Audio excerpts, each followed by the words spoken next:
گناہوں سے بچنے کا اکثیر نسخہ ہے یہ یقین کہ میرا رب مجھے دیکھ رہا ہے۔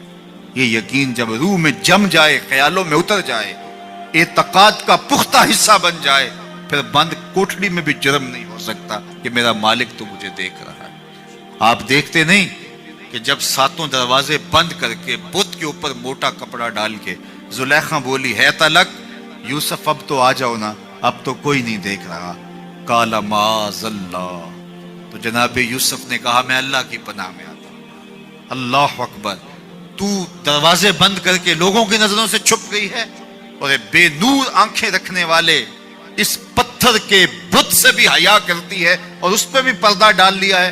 جب تو اس جھوٹے خدا سے حیا کرتی ہے، میں سچے خدا سے حیا کیوں نہ کروں جو ساتویں کوٹھڑی میں بھی دیکھتا ہے۔